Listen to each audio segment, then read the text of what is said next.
कुरान वो मुक़द्दस किताब है जिसको पढ़ना सवाब है, जिसको सुनना भी सवाब है। और कायनात में ऐसी किताब कहीं नहीं मिलती जिसको देखना भी सवाब हो, और वो किताब अगर है तो कुरान मजीद है।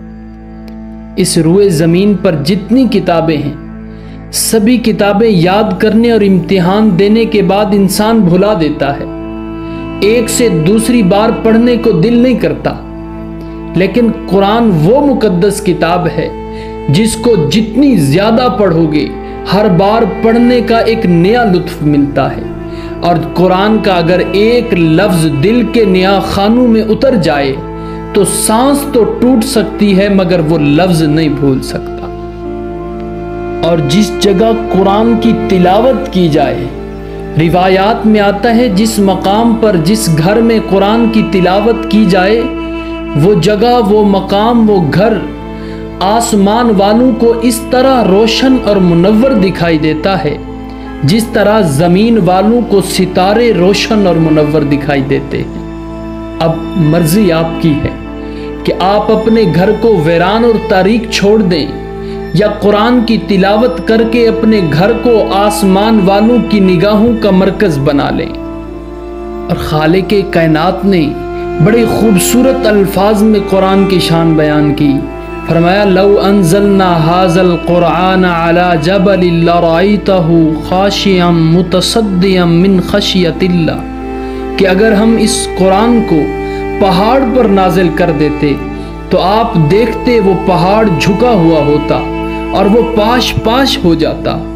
तो मैं ये सवाल करना चाहूँगा कि क्या पहाड़ कुरान के वज़न की वजह से, क्या पहाड़ कुरान के अल्फाज की वजह से रेजा रेजा हो जाता?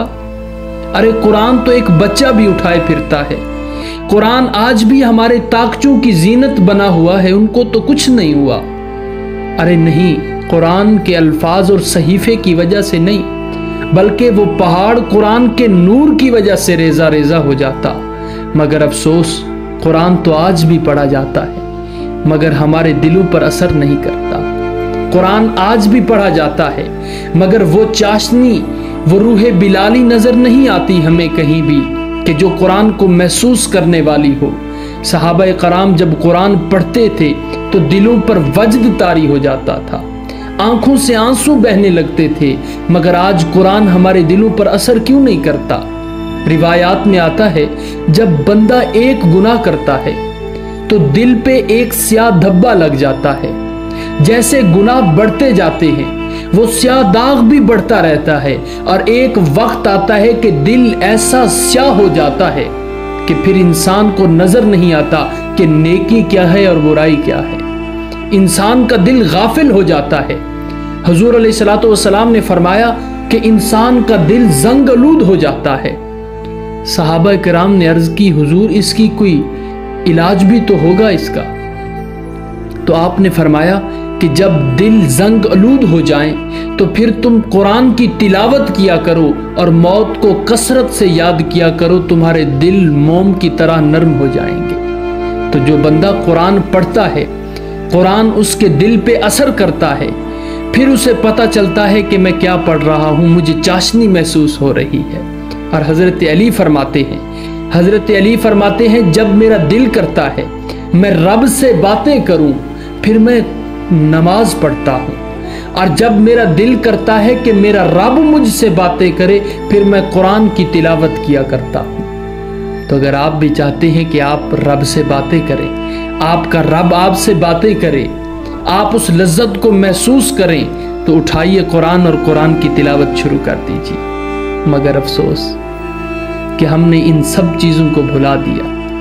आज कुरान ताकचों की जीनत तो बना हुआ है, कुरान के गिलाफ पर मट्टी तो आ गई है मगर हमें उठाने की फुर्सत नहीं हुई।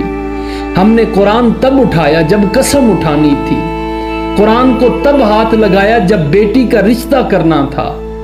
अरे कुरान इसलिए नहीं आया। सहाबा किराम फरमाते हैं अगर हमारे ऊंट की नुकेल भी गुम हो जाती तो हम कुरान की तिलावत करते, अल्लाह कुरान की बरकत से हमें हमारे ऊंट की नुकेल अता कर देता। लिखना नहीं आता तो मेरी जान पढ़ा कर, हो जाएगी मुश्किल आसान पढ़ा कर। कुछ नहीं मुयस्सर पढ़ने को तुझे, तो चेहरों पे लिखे दर्द के उन्वान पढ़ा कर।